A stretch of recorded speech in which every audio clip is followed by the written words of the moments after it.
You're listening to the Braver Angels podcast, a new way of talking politics. I'm your host, John Wood Jr.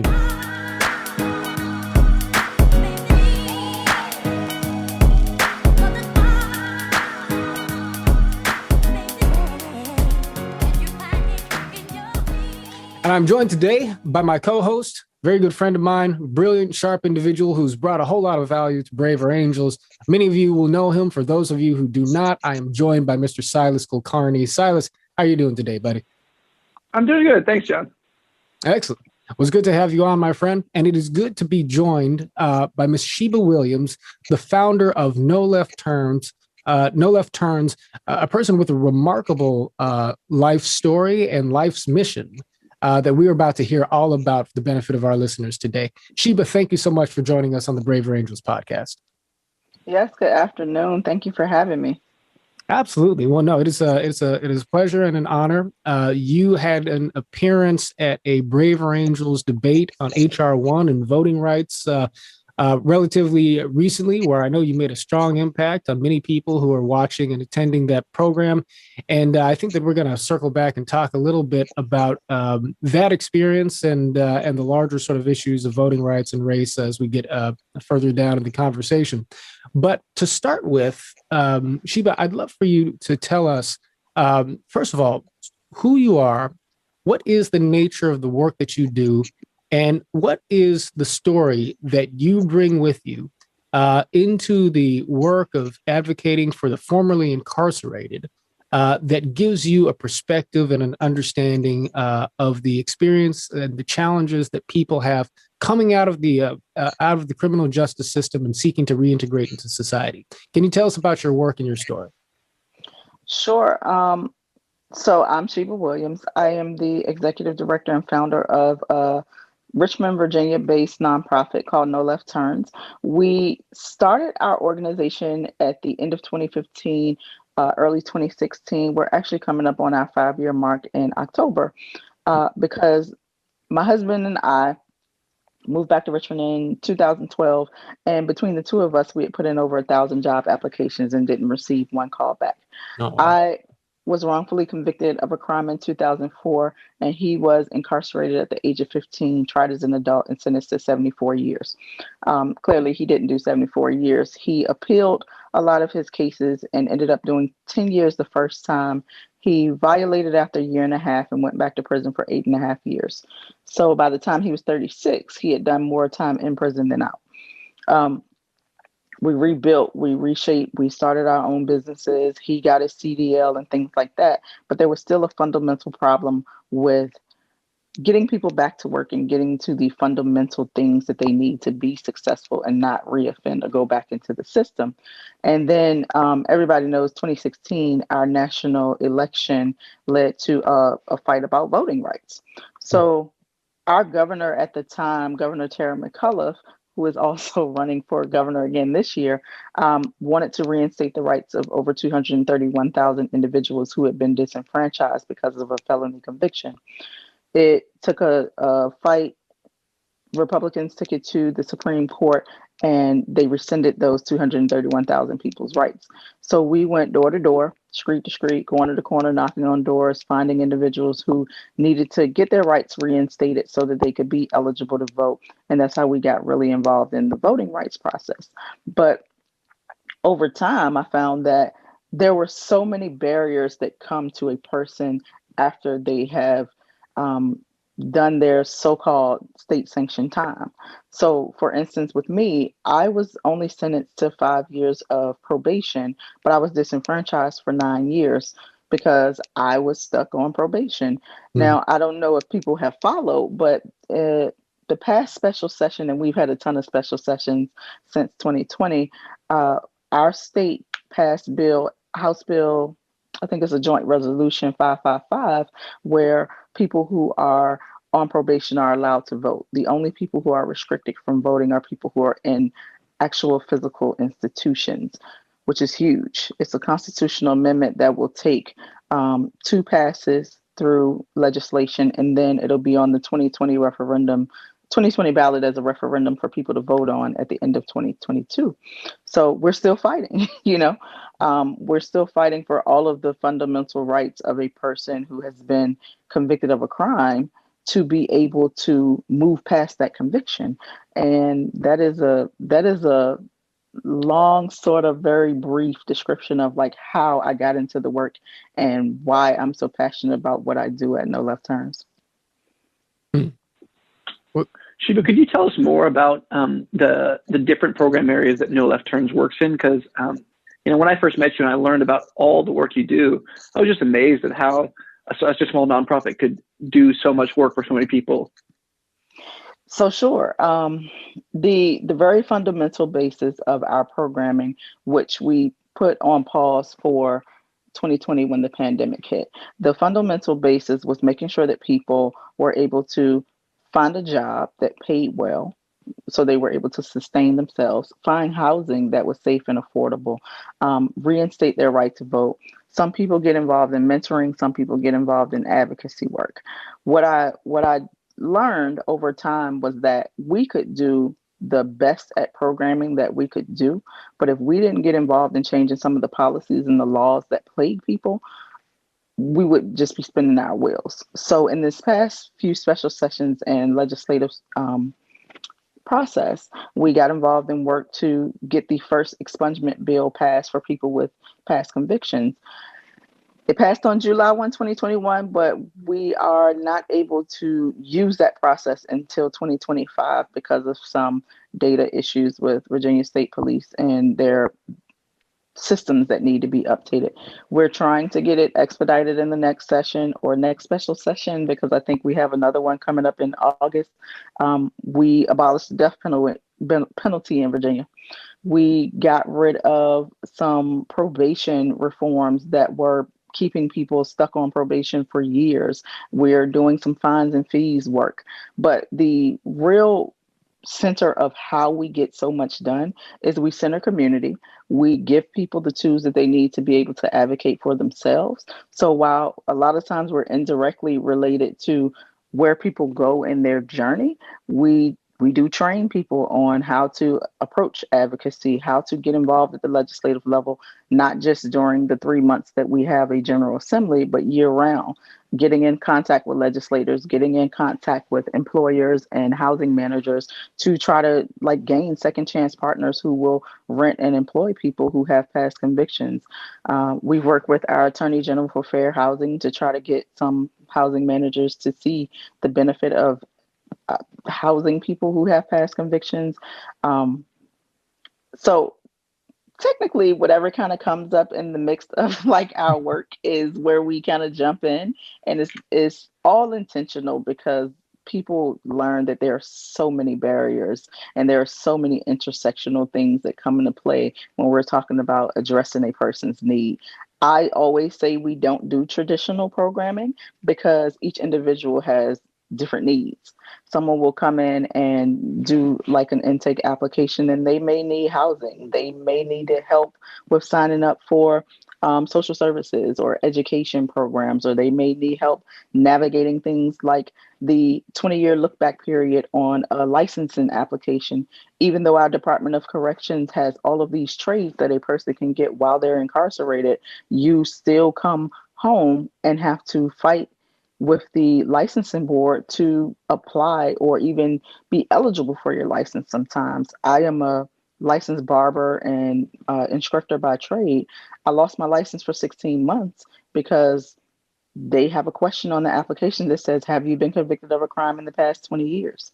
Even though the barbering program is one of the most successful trades that Department of Corrections offers for individuals to reintegrate, the licensing board still looks back 20 years and will deny you your licensing for various different trades because of a conviction. So as things come up, we kind of jump on them and fight to make things fairer for people who have already done their state-sanctioned time.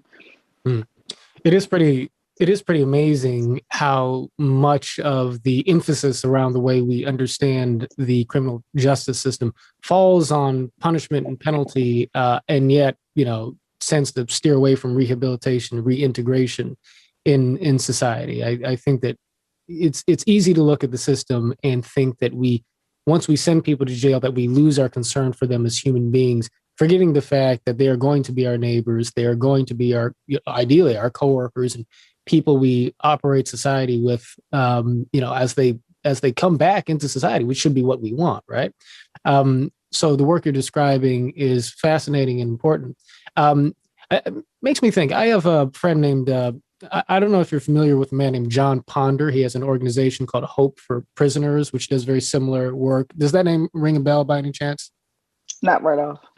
They have a model where I guess part of what makes their programming approach somewhat distinct is that, like your organization, I think that they have a range of community partners. In their case, one such partner is law enforcement, local police departments. And part of what they try to do is, I think, in sort of a restorative justice framework, various ways, they try to build dialogue and trust between law enforcement and the community of ex-offenders in a way that helps foster reintegration into society and just generally a more sort of understanding environment between the community and police. Have you found in your work that there is a role for law enforcement to be a constructive partner in terms of setting the stage for a more effective culture of reintegration? And is there any appetite for that in your experience on the part of law enforcement? So restorative justice is always a huge thing. Like, we don't understand the logic of punishment. There are victims groups that we work with who will say, it doesn't give me justice to have a person locked away forever, right? Mm-hmm. So with law enforcement, especially with the summer's last events with like George Floyd and everybody talking about defunding the police and things, we have been in conversations in multiple groups with law enforcement to see how to better relationships in the community. And a lot of it starts from pre-entry, not getting to a point where you're arresting people and worried more about quotas and numbers than actually building with community to see how you prevent crime, right? You have a lot of law enforcement officers who really want to have that relationship to make sure that the resources that are missing from most people, and if people don't know, a lot of crime happens because of lack of resources, because of disinvestment from different communities and things like that. So we were having conversations with police and trying to figure out, how do we keep people from even going into these systems? Mm. There's a very real conversation with, and there's one officer in particular, Sergeant Carol Adams, who also runs a nonprofit for domestic violence victims. But she goes into the community and has conversations, and she's not just showing up when a crime has happened or when a thing has happened. Mm. She's actually taking the time to build with people to see, hey, before I show up on the scene of a crime and I don't take into consideration what happened to get us here, maybe I can address the people before this happens. Maybe I can contribute to communities that are underserved or under-resourced or, underinvested in. So that is something that we've been talking to Department of Criminal Justice Services and different law enforcement officers about, and also on the local level, talking to officers to see, like, how can the relationship be better before a person even gets into the system? And when we're talking about people who have been through the systems and who are returning home, we're seeing a shift in the conversation and the paradigm where more people with lived experience are being centered in the conversations to break these cycles. So whereas like before, you wouldn't have a person who had a past conviction be able to speak to a group of students to give them the path to avoiding these situations where they're getting involved in the juvenile and the adult criminal legal systems. And I think it's beneficial to utilize people who have the experience. One, to make sure that law enforcement officers see what happens after the arrest. What happens to a person's life following putting those handcuffs on and leaving them in a jail cell. So yeah, that's absolutely something that is amazing, and I wish could be built upon more. But this is the beginning, and I think last year's events really sparked the conversation with law enforcement officers to say, how can we do better? How can we be better? And how can we contribute to working ourselves out of a job, right? For lack of better terms. Understood. Silas, I'd like to follow up with a related question, then let you jump in really quick if you don't mind. But the related question is, when we talk about, when we talk about criminal justice reform and when we talk about engaging law enforcement, there's a partisan kind of, framing for that, which sometimes breaks it down in a way to where, the way people look at it is to say that, okay, so Republicans are for cops, people, Democrats are for the people who are victims of abuse by officers and for people of color. And we sort of get locked into a bit of a binary where it can be difficult for us to not talk past each other on these issues. My question is this a straight up and down partisan kind of split where there's no meeting in the middle between the two sides in terms of how we can advance some of the reforms that you might like to see take place? Or are we seeing ways and spaces in which Republicans and Democrats may actually be coming together on some of these related issues? And if so, what does that look like? So I think it's two-pronged. I think with the actual people, it is absolutely nonpartisan or bipartisan issue. When a person is arrested and they go through court and they go through jail or prison or probation or whatever it is they're sentenced to, nobody stops and says, are you Democrat or independent or Republican? Right. They're not just a bunch of people who vote Democrat in prisons. It affects everybody. It affects the family members of these people who are going through systems and things like that. I think on the other side of it, with legislators, a lot of times they would like people to believe it is a straight up and down issue. They would like people to believe that all Democrats vote for reform and being easier on people who commit crimes or people who are convicted of crimes, and all Republicans are just tough on crime and they have no understanding, but that is not the case. A lot of times it takes people having a personal connection to different things, have understanding of what goes on in different systems. So it's never been Republican versus Democrat. It is humanity versus humanity. We're not just locking away one side of the political realm, right?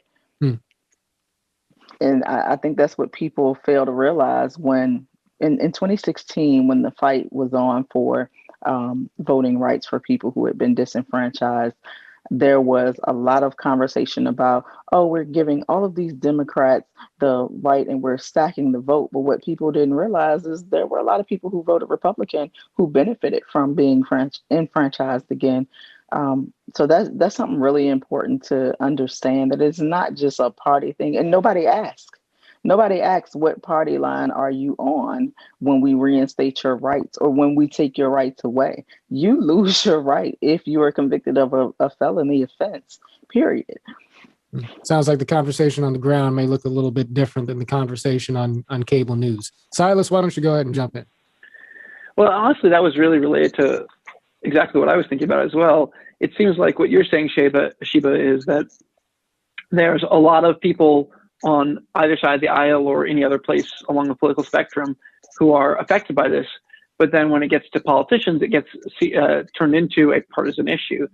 And I just wonder, as that dynamic plays out, it really reminds me of many other issues that I've cared about where, everyday people are not as hostile to each other as the politicians seem to be, but we seem to be caught in that trap.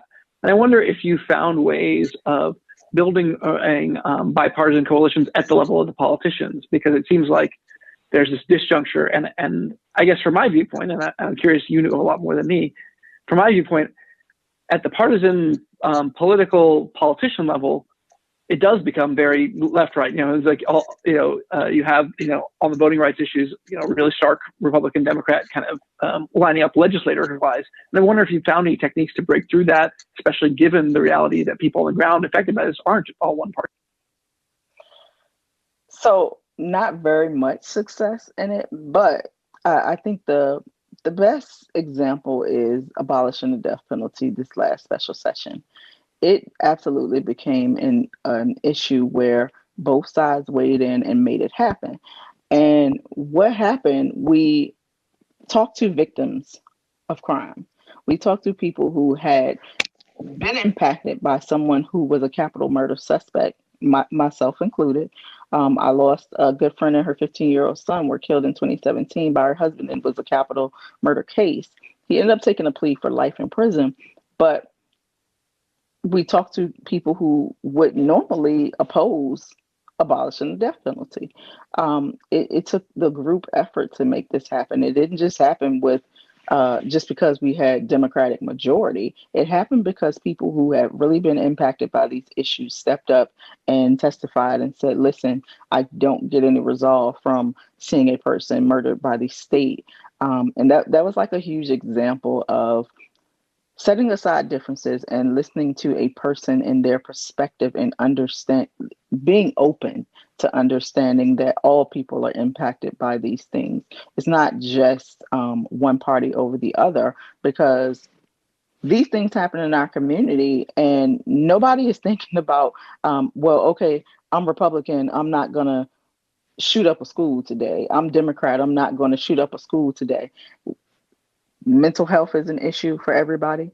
All of the different things that impact the different legal systems is an issue for everybody. And if we're looking at the broader picture, when a person is released from incarceration, they come home, they don't look and say, do I live in this neighborhood next to this person who is a Republican? They don't. They don't look at a party affiliation at all. It becomes it becomes a political thing when we go to bat for changes and reform. Like addressing the war on drugs is something that has plagued our country. And it didn't start in 1994 with Biden and Harris. It started with the Nixon administration and Reagan and different things like that. The Highway Safety Act that says that we don't get federal funding if we don't keep a person's DUI on record for 11 years came way before the 1994 crime bill.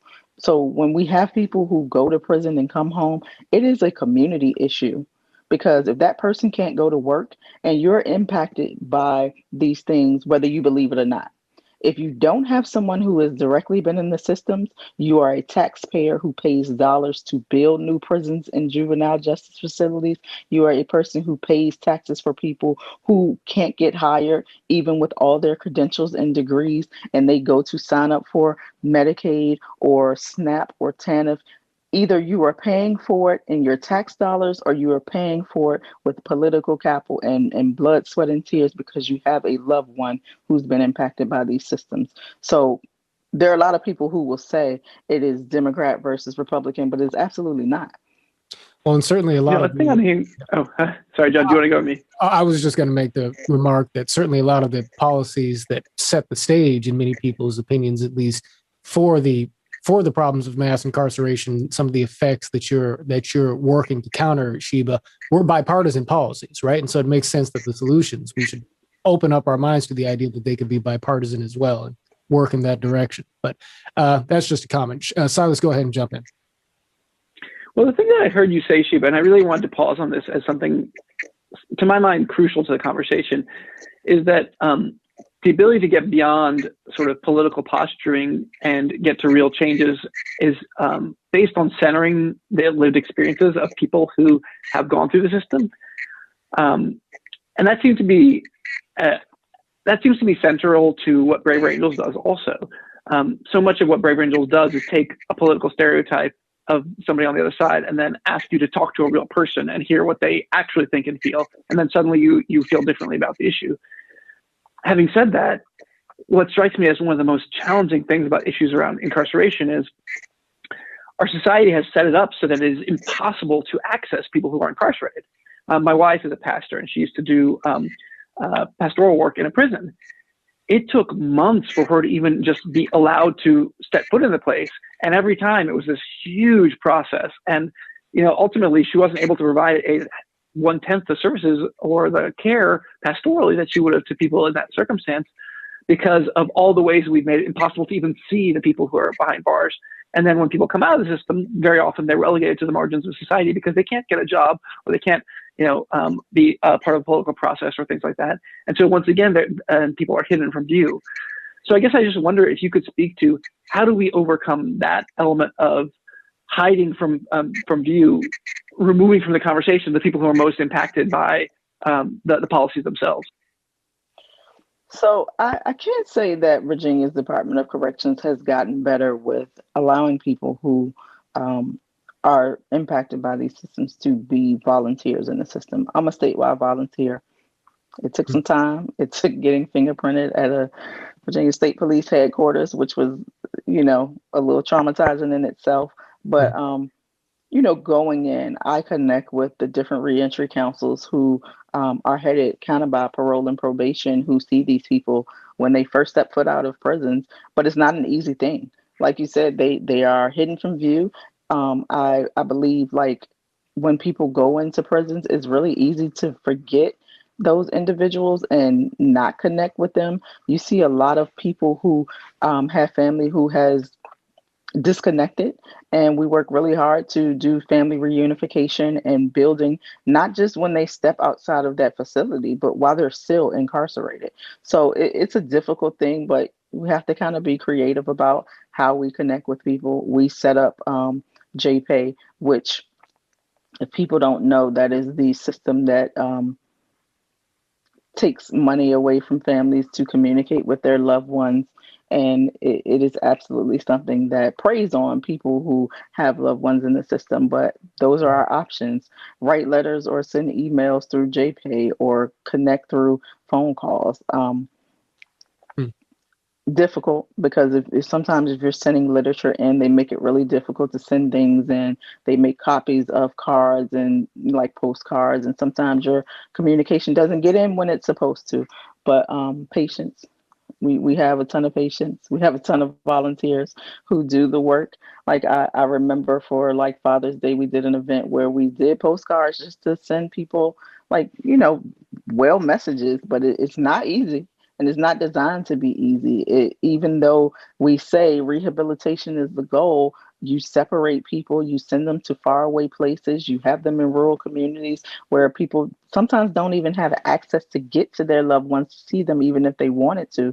So it is by design, and it is very much a challenge that so many people face. And sometimes people don't have the strength or the resiliency to stay connected. But it benefits everybody to make sure that people are connected to other humans so that they're prepared for returning to our communities. Because if people don't know, 95% of those people who go into facilities return to our communities at some point. Mm-hmm. And Shiba, to follow that up, you spoke to the human connection, which I think is so important. What about how this affects the political representation piece? How, for example, have you entered into the space as somebody who was wrongfully convicted, but still, people will still say, oh, well, you were convicted, right? That's the very thing we were talking about with job applications. Entering into a political space, going into political conversations, how is your experience as a person who has members of your family who've been incarcerated, who has a conviction on their record? How's your experience going into political spaces been shaped by that identity and how people reacted to you? So a big thing that I want people to understand is I am a person who has a past conviction, and I specifically say I am a person first. I have a past conviction. I also have a college degree. I also am a mother and a sister and a wife, and I am someone in the community who a lot of people look up to. That is one facet of my character, but it is not something that should define me. So when we talk about people who have past convictions, who go into the spaces to share their experiences, it is becoming more acceptable. And I contribute that to us having the power to vote now. We were largely ignored. And I won't say that we were voiceless, we were muted.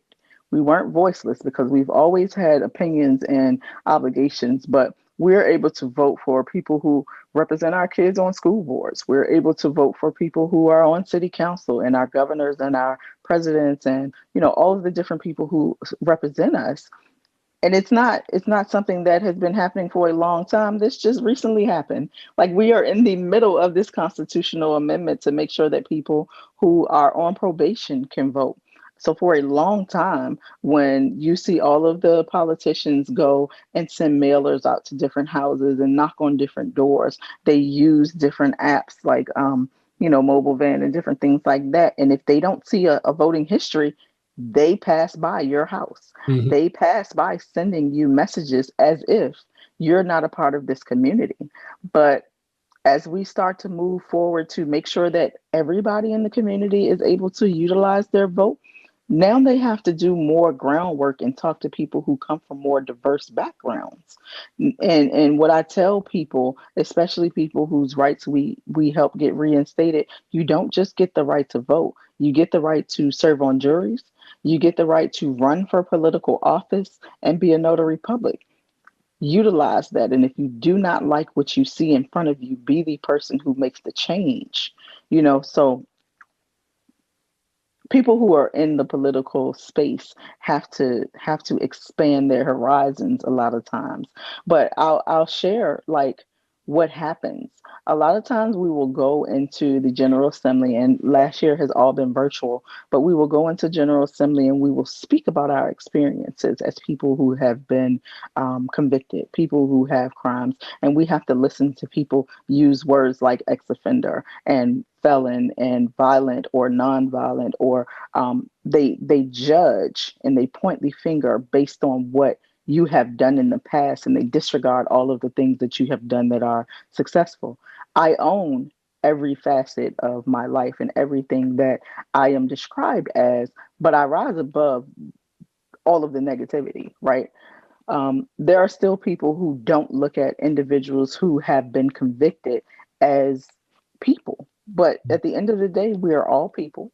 There are a ton of people who have things on their record or in their past that they're not proud of, or maybe they did not even do. Because if people don't know, like in Virginia, like many other states, if you are charged with a crime, if you are arrested for a crime, your Virginia state background has your arrest record, not just your conviction record. So you're judged a lot of times, and I'm talking about with employers and housing managers, you are judged based on something that you're fighting against. They're not even looking to say, oh, you were convicted of this thing. They say, oh, you were arrested and you could potentially be a threat in the future. We can't house you or we can't employ you. So I think it's a learning lesson to say we have to look at people as people. We can't just keep judging by one instance in their life, because people are so much more than a conviction.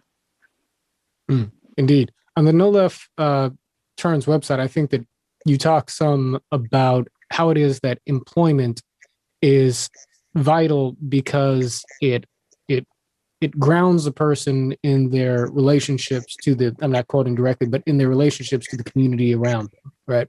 And even as you were talking about the restoration of the right to vote, you didn't just articulate that in terms of, oh, now I get to vote on voting day, but rather that you get to do all of these other things that allows you to participate in civic society, serving on juries, et cetera. And of course, suddenly now you're also visible to politicians and so forth who need to campaign for votes. I'm wondering if you can just speak a little bit to that theme to give people a sense of psychologically what people are dealing with in the current sort of landscape of circumstances where you come out, it's incredibly difficult to get a job because you have this mark on your record.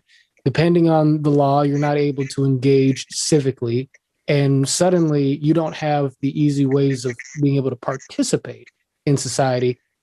Explain to us sort of psychologically and emotionally why that matters, why this is about more than people just being able to pay the bills, getting out of prison, or being able to cast a vote. So I'll paint this picture. If I do the time that the judge and or jury say is sufficient for whatever crime I'm convicted of. Say, for instance, the judge says, oh, you have to pay $5,000 in fines and fees. You do 5 years in prison, maybe 3 years on probation. You lose your right to vote as soon as you get this conviction. Do these things.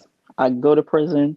I get trades while I'm in prison. I maintain a balance of family and keep in touch with like my loved ones and the friends that are there. I am released and I'm on probation, I have to report to a probation officer. I have to be subject to submitting urine samples at will, at random. Sometimes my probation officer may show up at my house, or if I get a job, they may show up at my job randomly to say, "Oh, I just wanted to make sure that you were working," which gives people, wandering eyes. They want to know, like, why do you have someone showing up at this job? You always have to be on edge.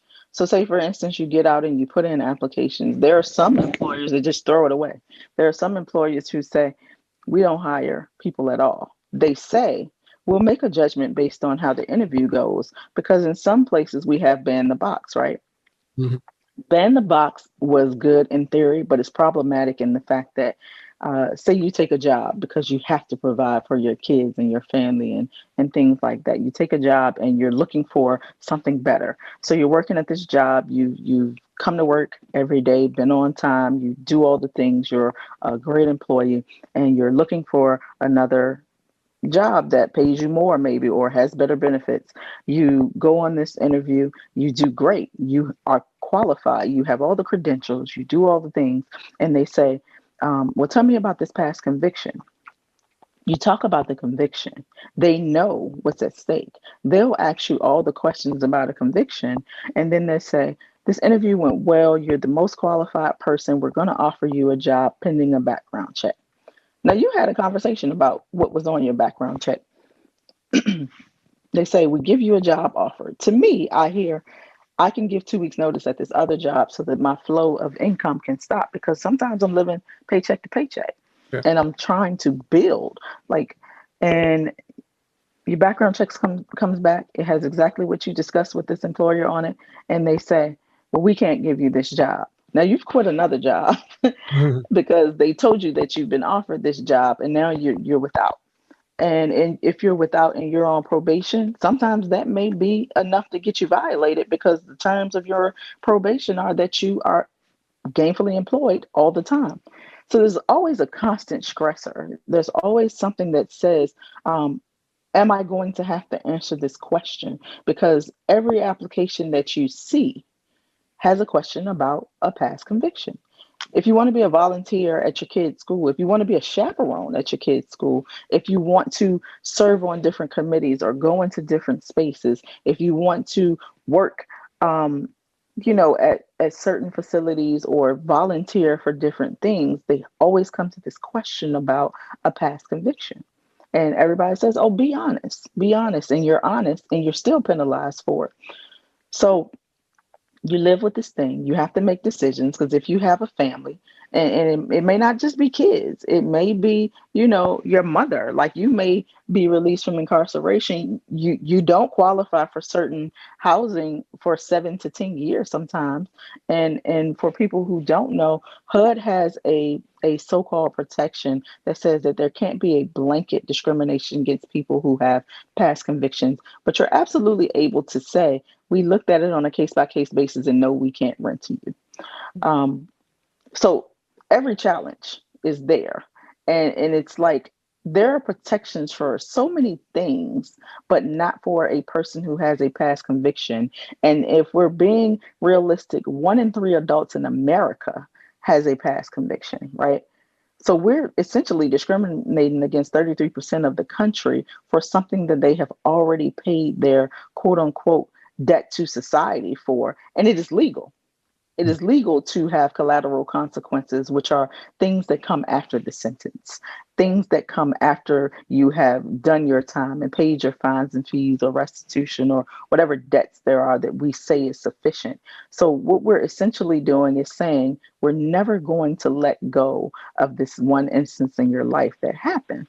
So there's always a constant challenge to be the best, be better than the best, because you always have to answer to this question. Sheba, I want to, first off, thank you for sharing all that. I mean, I feel like just hearing you walk through the daily life experience, I think it's very, very visceral. You can feel what it would be like to just feel like at any moment you could kind of fall through a crack and then be unable to ever get back. And I just want to thank you for sharing all that first. And I wanted to ask you, to connect this question to what I think is the elephant in the room whenever there's a conversation around the penal system, the incarceration system, is the issue of race.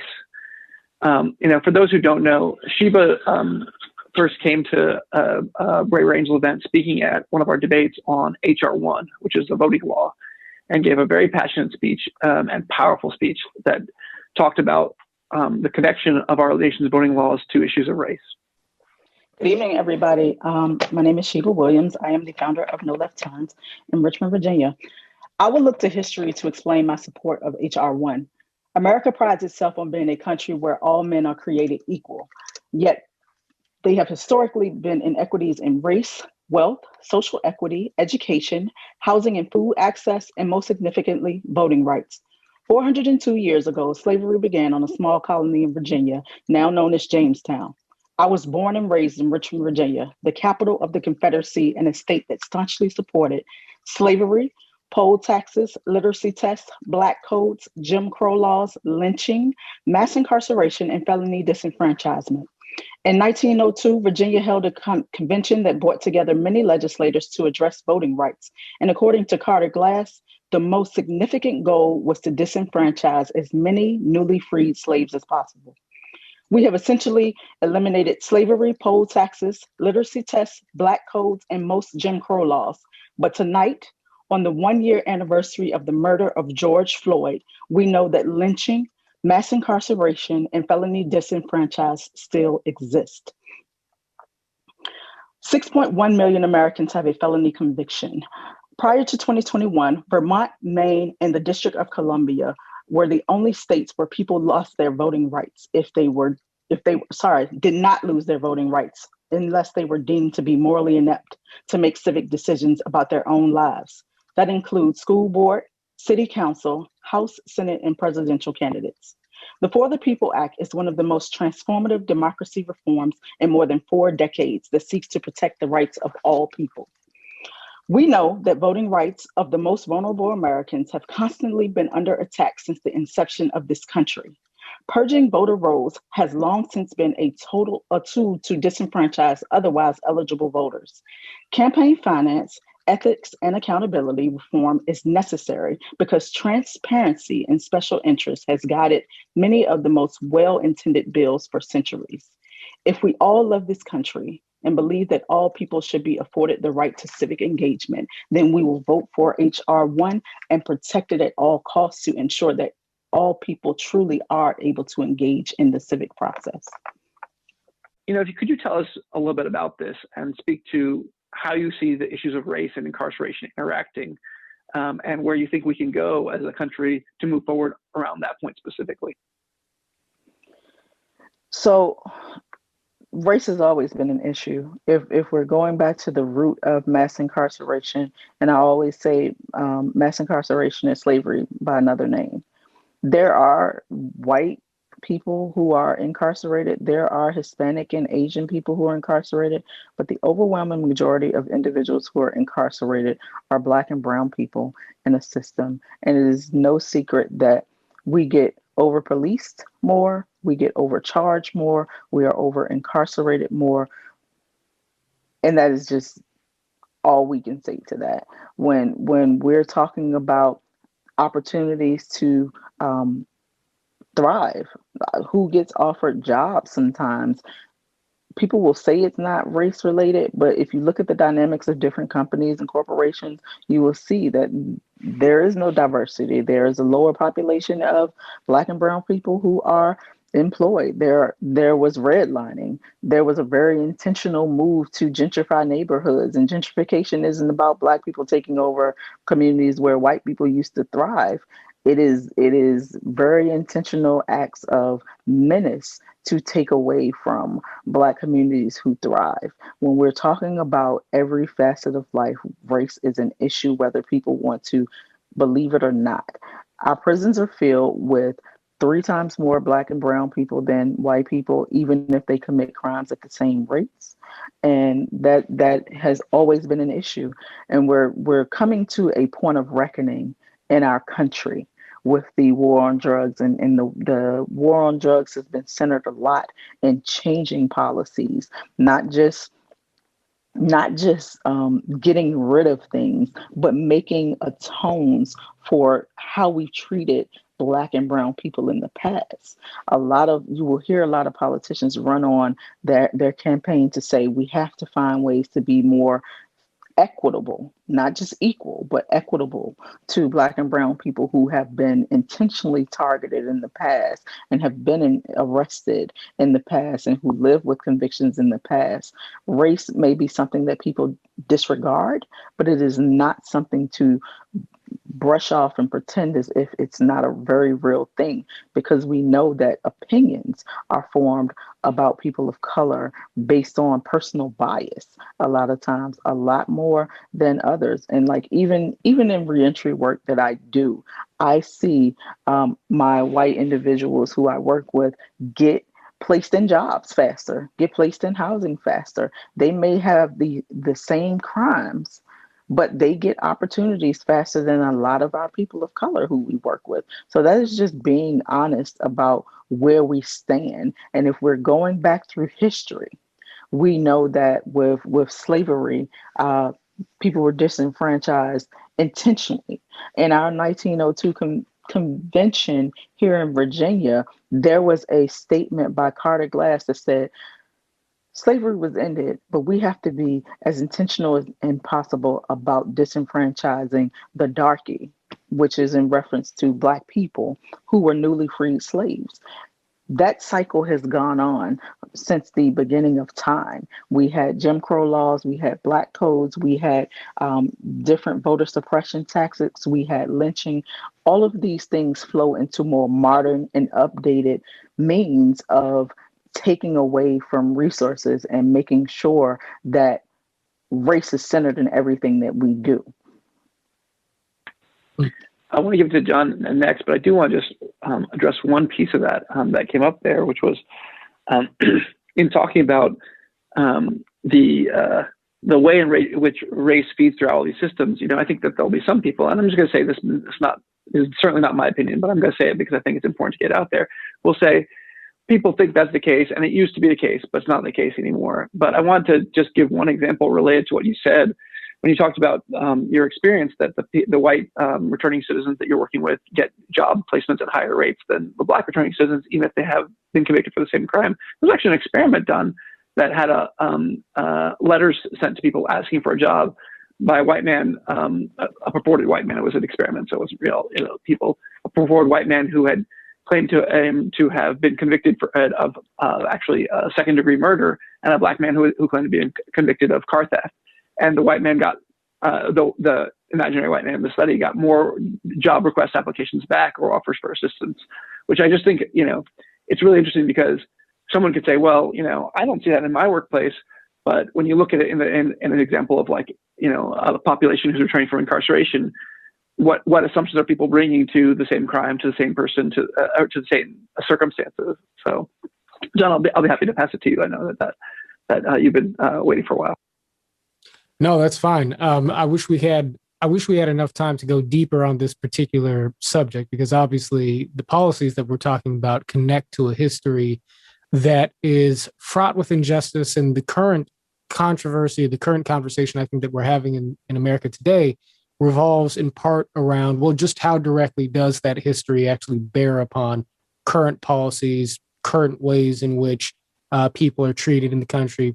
And your experience is valuable, Sheba, in part because you have an on-the-ground sort of vantage point from which to assess some of these things. And so I just want to say that going forward, my hope is that, I mean, folks in the Brave Angels community have already heard from you. They'll hear from you again in this podcast. My hope is that there's more we can do to bring your voice to the conversation in concert with others going forward.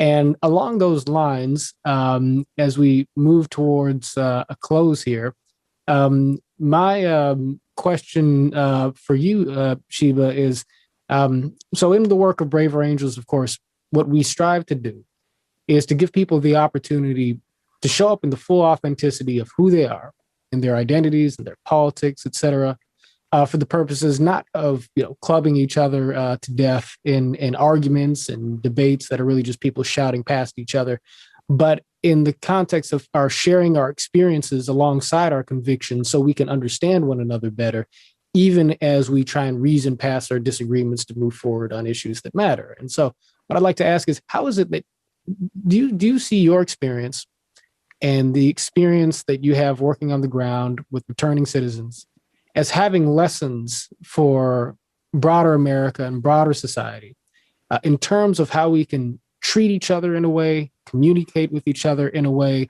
that allows us to make progress in the areas where it matters most, and to basically respect each other as human beings with compassion and empathy and understanding for the differences that exist between us in our life experience. Are there lessons that you can pull from your work to share with the folks who are listening to us today? The most important thing is seeing people as people. We don't do labels. We try to stray away from labeling people by what they've done and looking at the potential of where people are. And sometimes that takes people who have different viewpoints and vantage points, but we still don't disregard the elephant in the room or the hard questions. It is completely understandable to have a person who does not see things your way and still be able to respect what they feel and where they come from, and try to reach a happy compromise with people who don't feel how I feel about having heart-to-heart work with people who have been convicted of certain things. Some of our greatest allies surprise people because I have the most diehard people who say, I believe in crime and punishment, and I believe that, people can't be rehabilitated.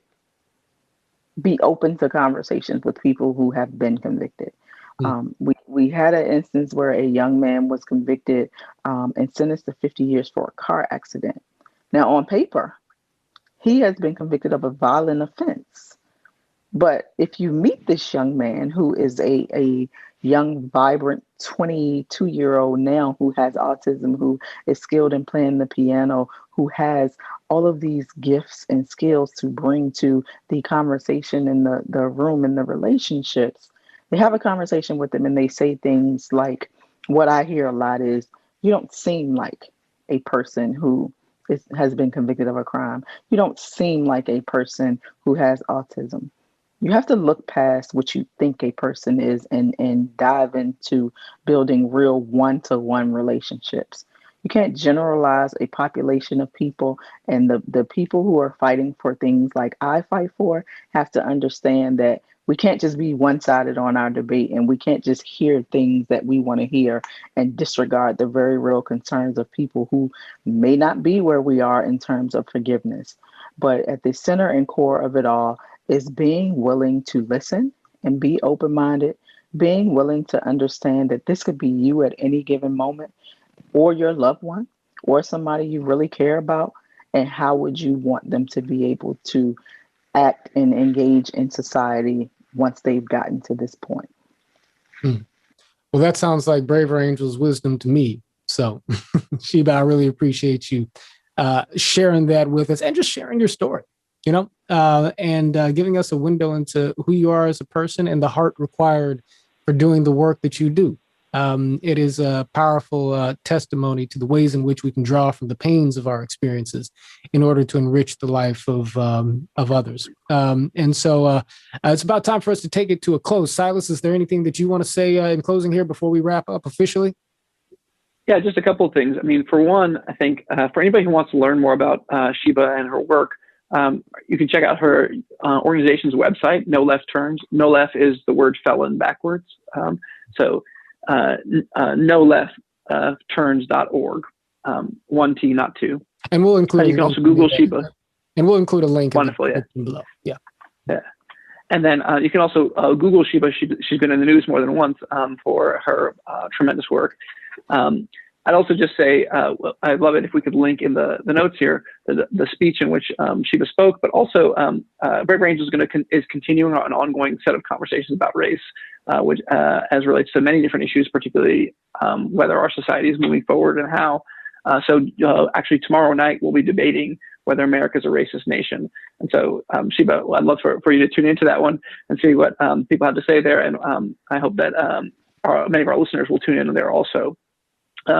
Lastly, I'll just say thank you to Sheba. I met Sheba several years back now. I was doing a training about nonprofit fundraising, and all the people in the room, there was somebody who just really followed up with me and said, okay, I'd love to continue working with you. And I just had a sense, I think that they're serious. And sure enough, Sheba was the kind of person who, when she said something, she was going to do it. And we struck up a friendship through that. And I've been just really blessed to know you, Sheba. And I really am so glad to be able to support you in your work and be able to share that work with people in our community here at Braver Angels. So thank you so much for being with us here today. Absolutely. Always happy to connect. It is my duty to turn people into believers, and no matter what a person's circumstances are, have people see others as human beings. And if they can get to that point, then we can get rid of this mass incarceration problem. But here we are, 2021, trying to change the world with one person at a time. So thank you all for having me. There you go. And thank you for being with us. And so, folks, if you want to keep up with Sheba Williams, and I encourage you to do so, you can see links to her work in the description below. And for those of you who are not yet members of Braver Angels, who see what it is that we are doing, who are interested in the work of rebuilding the bonds of civic democracy between the American people and restoring the relationships that allow our country to thrive, then join us. Join us as a member at braverangels.org and like, share, and subscribe to this podcast. Don't forget, we are building a house united. Until next time. Thank you, folks.